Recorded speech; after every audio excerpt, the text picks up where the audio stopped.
que l'Algérie s'apprête ou a gracié Boualem, accepte de gracier l'intellectuel Boualem Sansal, qui est dans les geôles algériennes depuis un sacré moment déjà.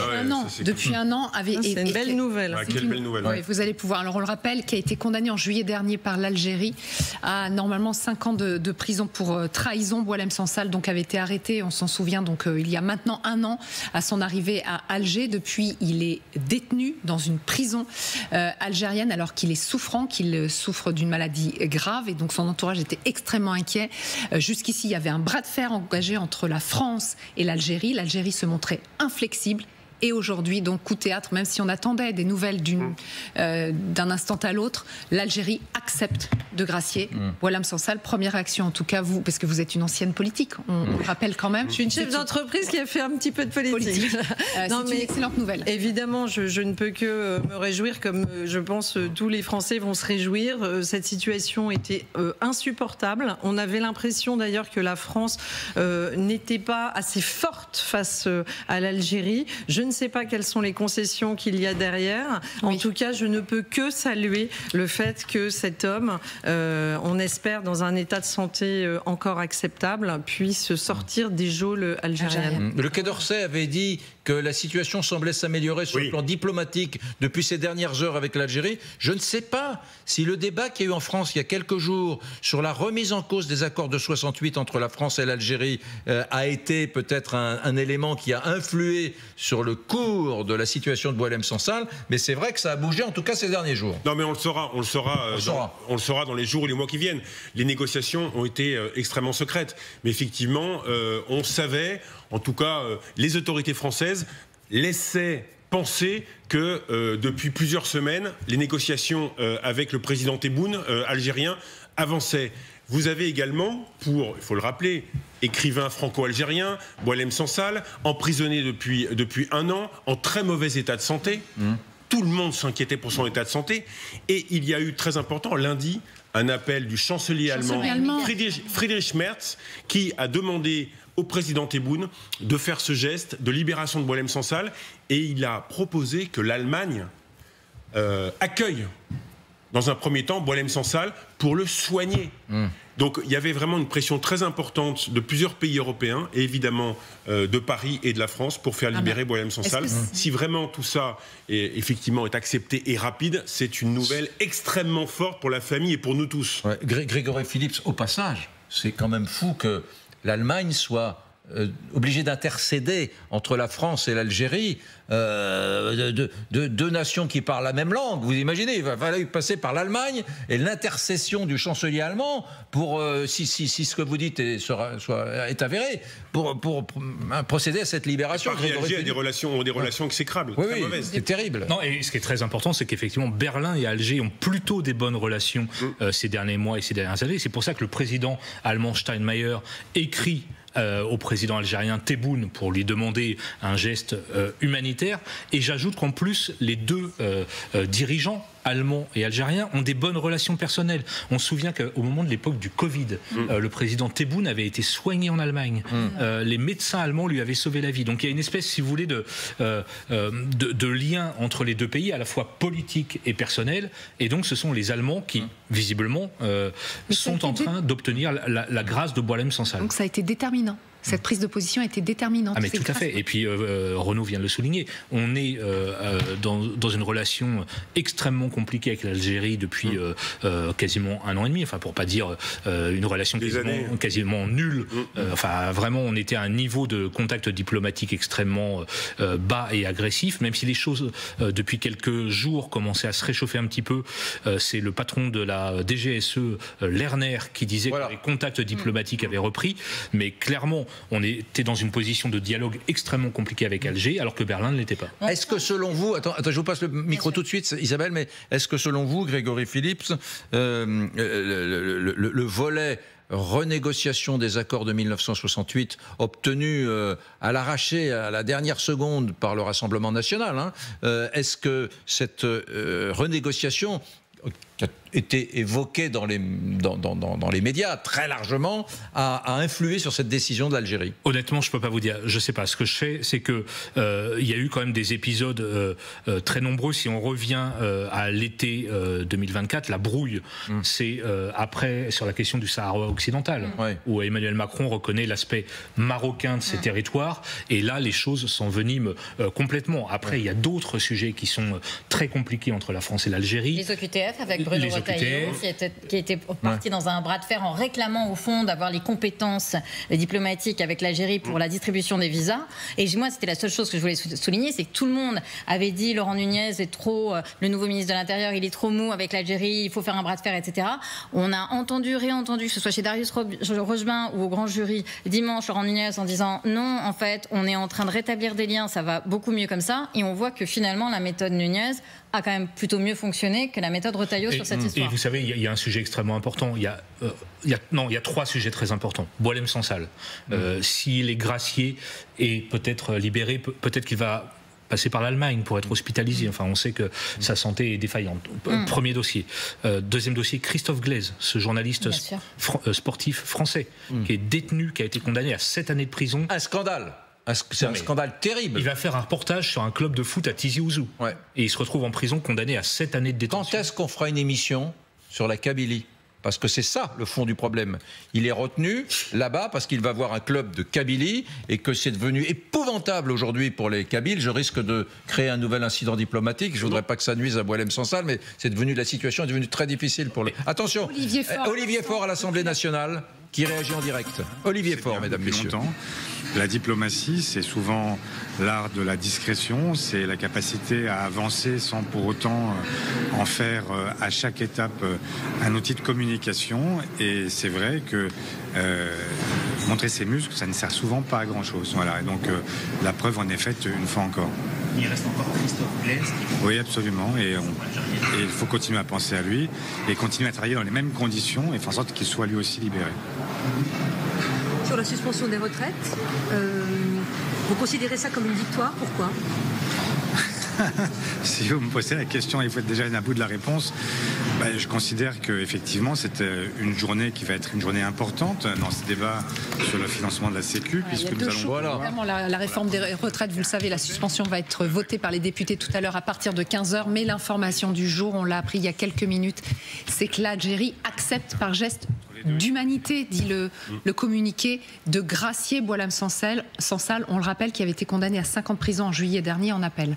Qui a des graves problèmes de santé. Enfin, sa famille a évoqué un cancer de la prostate. Donc cet homme est fragilisé. Il est âgé d'environ 80 ans et sa santé fait que, effectivement, ne serait-ce que pour des raisons humanitaires, heureusement qu'on obtient ça. J'étais en train de vous dire avant Olivier Faure qu'il y avait 3 dossiers en suspens. Boualem Sansal qui est peut-être en train de se régler. Christophe Glaise, ce journaliste emprisonné depuis 1 an et demi en Algérie. Vous avez raison, c'est un scandale absolu. Il faut se battre maintenant pour obtenir sa libération. Et puis il y a un 3e sujet, et ça nous ramène à l'actualité de cette semaine, c'est la lutte contre le terrorisme au Sahel. Quand le patron de la DGSE, Lerner, dit on reprend les contacts petit à petit avec l'Algérie, on a un intérêt commun à finalement renouer des liens avec Alger. C'est ça, c'est la lutte contre le terrorisme au Sahel, 10 ans après les attentats du Bataclan. Donc souhaitons que le cas Sansal soit rapidement réglé, qu'il puisse arriver en Europe, en Allemagne ou en France, nous verrons dans les prochaines heures. C'est vraiment tout ce qu'on souhaite. Ensuite, il va falloir faire rentrer Christophe Glaise. Et puis, à un moment donné, malgré tous les dossiers qu'Isabelle vient d'évoquer, il va falloir renouer les relations avec Alger. On y est obligé. C'est impossible de ne pas s'entendre avec Alger. Thomas Misraki nous a rejoint également. Ça va faire 1 an, jour pour jour, quasiment. Donc, Boualem Sansal a été arrêté. C'était le 16 novembre 2024. Et donc, il est en passe d'être gracié par l'Algérie. Pour le moment, pas plus de détails. Alger n'a pas donné de calendrier quant à sa libération. Non, ce que l'on sait de manière certaine, effectivement, c'est que ça va faire 1 an qu'il est en prison. Il a été condamné au mois de juillet dernier à 5 ans de prison. Il a failli être relâché à plusieurs reprises. C'était le cas en juillet, c'était le cas un peu avant au mois d'avril, mais à chaque fois, pour des raisons diverses, eh bien, sa libération et sa grâce n'ont pas eu lieu.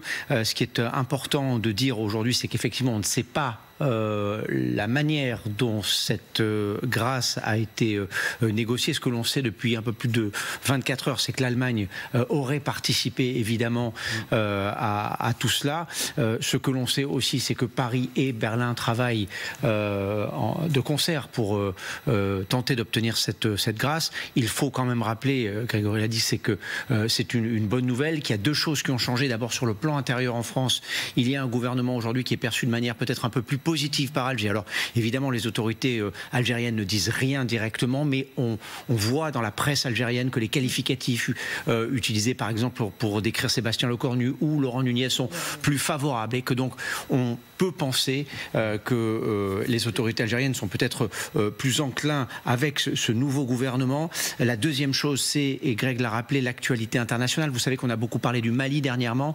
Vous savez aussi que l'Algérie et la France ont coopéré vraiment beaucoup en 2013, au moment où les Français se sont lancés dans l'aventure malienne pour empêcher donc les djihadistes de prendre le contrôle de Tombouctou et de Bamako. L'Algérie avait déployé à ses frontières de très nombreux soldats pour sécuriser cette frontière-là. Oui, et ça, c'est en passe peut-être de recommencer. Ça, ce sont des très bonnes nouvelles. Qu'un jour, M. Glaise, ce journaliste emprisonné de façon inique, soit libéré par la dictature algérienne, c'est une bonne nouvelle. Comme d'ailleurs la sortie de Boualem Sansal qui semble programmée, puisque l'Algérie, je vous le rappelle, c'est l'information que nous avons apprise il y a quelques instants, accepte de gracier Boualem Sansal. Mais demeurent des dossiers, on ne peut pas se réjouir que de cela. Demeurent des dossiers énormes. La violence institutionnelle contre les millions de Kabyles, c'est un sujet majeur. Et puis le reste de la politique, quoi. Je sais, c'est pas au nom des bonnes relations qu'on doit ne pas examiner, par exemple, les accords de 68. Alors, bonnes relations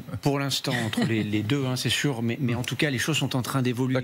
Et les accords de 68, ça, évidemment, Alger suit tout cela avec beaucoup d'attention.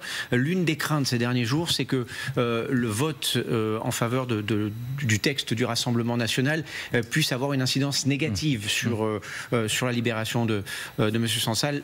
Apparemment, ça n'a pas été le cas. Bon, on est avec Sabrina Agresti-Roubache, ancienne secrétaire d'État chargée de la citoyenneté et de la ville. Je rappelle que vous... l'intérieur, j'avais à gérer justement beaucoup de sujets, notamment les OQTF. Donc, juste, bon, bien sûr, je suis très émue en fait d'être avec vous sur ce plateau au moment où on apprend ça. Et j'étais de l'autre côté. Donc, c'est une magnifique nouvelle. En premier pour lui, pour Boualem Sansal, pour sa famille, et en réalité aussi pour les relations qu'on doit reprendre absolument avec l'Algérie. Que ça plaise ou pas, l'Algérie est un pays souverain. On ne peut pas aller dire aux autres ce qu'il doit faire. C'est comme ça. Mais vous aviez assisté au durcissement des relations? Alors moi j'avais assisté même, non, moi j'étais avec le président de la République en 2022, lors du déplacement en Algérie, pour les 4 jours. Donc j'y étais. Et... donc moi, il y avait été un tantinet tendu, non? Non, très bien. Honnêtement, on a fait 4 jours. Non, en plus, on est resté même un jour de plus, puisque on fait Alger-Oran. On devait repartir à Paris depuis Oran. Ça s'est très bien passé alors. On est reparti à Alger pour signer les accords d'Alger. Donc ça s'est très bien passé. Tout était sur la table, les OQTF, les visas. On avait bien sûr les accords commerciaux, le gaz. Enfin, tout était passé en revue, et c'était, si je puis dire, le minimum. Non, moi, j'avais plutôt assisté au départ, pas au réchauffement, mais à une continuité du président de la République, donc Emmanuel Macron, à ses relations avec le président Tebboune. J'ai assisté, comme vous, effaré, au durcissement des relations avec l'Algérie. Enfin, il faut juste rappeler que... fonctionner comme l'a fait Bruno Retailleau, et c'était son choix, c'était son droit, c'était son choix, c'était le ministre de l'Intérieur.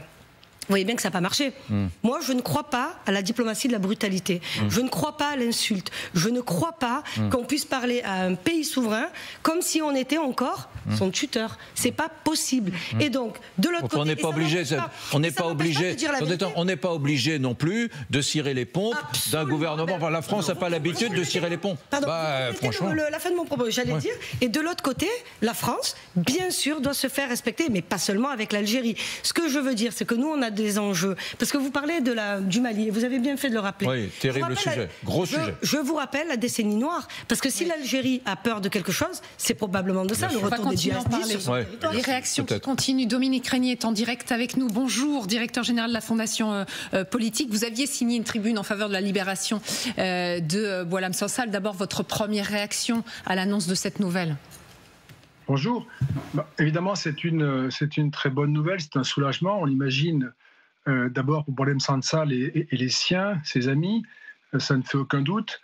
Et puis ensuite, les questions se posent sur la nature de cette décision, ce qui a pu la motiver, ce qu'elle signifie aussi aujourd'hui dans le contexte que nous savons difficile des relations entre l'Algérie et la France, mais aussi des relations entre le Maroc et l'Algérie. Signifie, d'après vous, ce pas d'Alger pour finalement accepter de gracier Boualem Sansal? Il y a des choses derrière? Oui, il est clair qu'il y a quelque chose, parce que le fait d'avoir accepté de le faire à la demande du président allemand est une manière de mettre la France de côté, ce qui est absurde, mais enfin, en tout cas, c'est une façon de poursuivre une politique de tension avec la France, qui demandait la libération de Boualem Sansal, qui est français, il faut le rappeler, qui était détenu injustement, qui avait été condamné dans un procès qui n'était pas sérieux et qui avait été mis en prison depuis dans des conditions inacceptables. Donc il y a évidemment de la part de l'Algérie une mauvaise manière, je dirais, à l'égard de la France, une façon aussi probablement de chercher à l'humilier publiquement, ce qui n'est pas de bonne politique. Et puis ça signifie que le contentieux que nous avons avec l'Algérie, en ce qui concerne notamment la gestion des flux migratoires, notamment la question épineuse des OQTF, c'est-à-dire l'acceptation par l'Algérie de délivrer des laissez-passer consulaires pour que la France puisse expulser ceux qu'elle doit expulser et que l'Algérie s'est engagée à accepter dans le cadre des accords internationaux qui nous lient. Donc tout ça, ce sont des contentieux enquistés qui n'avancent pas. Aujourd'hui, on ne peut pas considérer que la libération de Boualem Sansal est le résultat d'une politique particulière de la France, puisqu'on a beaucoup commenté l'évolution de la politique française à l'égard de l'Algérie, politique de fermeté, politique de concession, puis de fermeté à nouveau, etc. Aujourd'hui, il est très difficile de savoir, au fond, ce qui fait que l'Algérie accepte de libérer Boualem Sansal, mais à la demande de l'Allemagne. Il y a l'impression que l'Allemagne, pardonnez-moi de vous couper, mais on a un nouveau Premier ministre, on a un nouveau ministre de l'Intérieur. Est-ce que ça a pu jouer, peut-être? Olivier Faure, il y a un instant, disait la diplomatie, c'est de la discrétion. La discrétion. Est-ce qu'effectivement, Alexis Corbière, nouvelle réaction politique, Alexis Corbière depuis l'Assemblée nationale. C'est écrit, même si on n'est pas d'accord avec ce qui est dit, les délits d'opinion, les délits de plume ne doivent pas entraîner une détention. Et je suis très heureux de la libération de Boualem Sansal. Je lui souhaite prompt rétablissement. Est-ce que ça condamne la méthode de Bruno Retailleau? Lui, il est arrivé à rien. Il a fallu que Laurent Nunez aille se remettre à discuter pour arriver à ça. Ouais, le retaillisme est une impasse, c'est pas de la diplomatie, c'est du bulldozer politique, ça ne fonctionne pas. Alors, non, mais je trouve qu'on va tous un peu rapidement en besogne. Vous avez commencé d'ailleurs, vous, Isabelle Saporta, je vous accuse. Alors là, on vous écoute, en gros c'est clair. C'est la faute à Retailleau. Maintenant que Retailleau est parti, comme Nunez est là et qu'il est plus souple, c'est la raison pour laquelle les Algériens ont libéré Boualem Sansal. Je trouve que vous allez un peu vite en besogne, les amis. Un peu vite. Alors, ne me caricaturez pas non plus. Je trouve que le profil, effectivement, du nouveau ministre de l'Intérieur est intéressant. Parce que c'est effectivement quelqu'un qui vient du terrain et qui connaît toutes ces questions-là par cœur. Et qui a très bien compris les enjeux, vous le rappeliez, Grégory, de sécurité qu'il y a, en fait, à être bien avec l'Algérie. C'est pas un altruiste, Nunez. Il pense juste comment on peut faire pour éviter d'avoir des attentats chez nous, en fait. Donc il sait qu'il faut établir des ponts et faire en sorte que ça se tasse. Effectivement, Bruno Retailleau, qui a certainement énormément de talent par ailleurs, on a fait un casus belli. Et donc, il a fait un bras de fer. Et Laurent Nunez rappelait d'ailleurs il y a quelques jours qu'au fond, l'Algérie n'avait jamais repris aussi peu d'OQTF que sous Bruno Retailleau, parce qu'il en avait fait quelque chose de politique. Alors peut-être qu'on peut se dire les choses, que c'est parce que Bruno Retailleau en avait fait quelque chose de politique et que ça avait été aussi loin et que ça a été voté à l'Assemblée nationale que ça a débloqué les choses. Enfin, moi, je pense que quand même l'Allemagne a été pour beaucoup. Oui, sans doute. L'Allemagne a été pour beaucoup. De l'Allemagne, Thomas Misraki. On a les informations complémentaires qui sont en train d'arriver, c'est très important. L'Algérie donc a accepté une demande de l'Allemagne. C'est bien une demande de l'Allemagne de gracier l'écrivain franco-algérien. Il va être transféré en Allemagne. On apprend qu'un avion militaire allemand serait sur le point de décoller, arriverait à Alger aux alentours de 17h. Une fois le passager embarqué, il retournerait en Allemagne, cet écrivain franco-algérien, pour y être Et Sébastien Lecornu, le Premier ministre, qui prend position lui aussi, qui réagit. Et je tiens à remercier du fond du cœur celles et ceux qui ont contribué à cette libération, fruit d'une méthode faite de respect et de calme.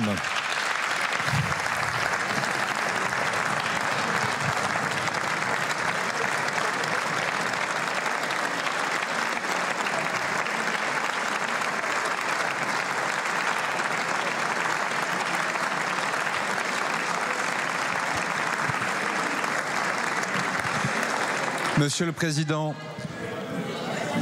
Président Riemann, permettez-moi donc maintenant de revenir au contenu de votre question que vous posez à la fois comme... Voilà, petite phrase du Premier ministre Sébastien Lecornu. Je ne sais pas si vous avez décrypté le petit scud que le Premier ministre a envoyé à Bruno Retailleau. Il a loué la méthode de calme de Laurent Nunez. Au passage, les amis, très bien. Donc, première information, ce petit scud, c'est intéressant, politiquement. Deuxième information... Enfin, moi, quelle humiliation que l'Algérie, pays francophone, voilà, tout près géographiquement de la France et que la Méditerranée, dise OK, on va le renvoyer, mais on le renvoie en Allemagne, où il sera soigné par le système de soins allemand et pas français, alors qu'il est suivi par des médecins français, et puis après, il reviendra en France. C'est quand même un tantinet sur le plan diplomatique humiliant pour la France. Oui, cela montre à quel point les relations entre Paris et Alger effectivement sont mauvaises, parce qu'il a fallu la demande du président allemand Steinmeier pour effectivement que Tebboune accepte de gracier pour l'instant Boualem Sansal, dit-il, pour des raisons de santé, pour qu'il soit soigné en Allemagne. Et à ma connaissance, c'est une première. C'est inédit qu'un grand pays européen intercède entre la France et l'Allemagne, vous vous rendez compte, pour qu'effectivement Boualem Sansal soit soigné. Ça montre à quel point effectivement cette situation diplomatique était coincée.